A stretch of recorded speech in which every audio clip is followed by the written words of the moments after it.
पावसाने घातलेला कालोख ना आम्ही आलतो मैदानावर खेळाला. संध्याकाळच्या गारगार वातावरणात आम्ही पोरात निघलेलो मैदानावर खेळाला. ना गोड गौरवचं एक केस बघून तर मला यो भाई तेऱ्या ना मला सलमान खानच वाटत ना. याजे भारी तर या कोंबड्याची कट.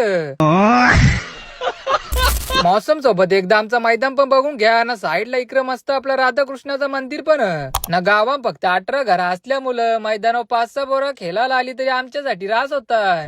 पहिला बॉल टाकता टाकता तर मी जमिनीला पप्पी दिलीच असती.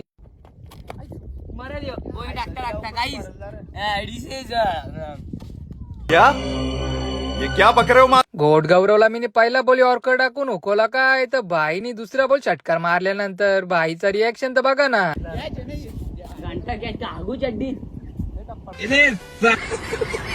स्वतःच्या पायावर कुऱ्हाड मारून कशी घेता आणि याचा जिता जागता उदाहरण तर तुम्ही बघू शकता. जाऊ दे खेळ आवरा तर चालतच. त्या दिवशी मॅचिन 2 नंबर का मारला तर पोरानं तर KFC खायची होती ना. मग त्यासाठी चालतो मॉलला. पण आमची बाकीची पोरांना मेन स्पॉन्सर ते का आलं नव्हतं.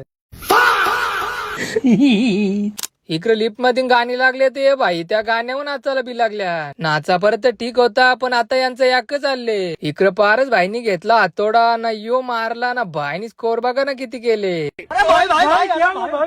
ना. मग तवऱ्यान आली आमची बाकीची पोरा. अरे साला आवरी मोठी पाणीपुरी ना. ही पाणीपुरी एकच माणूस खाऊ शकत आपला मयूर द डॉन ना. इकडे पोरा मॉलला आल्या का खेळायला आल्या का समजत नाही. इज्जत घालवतील वाटत. जाऊ दे कोणी विचारलं सांगेन यांच्या बरोबर मी ना आलो. सो करता येतं ब्लॉगला एंड.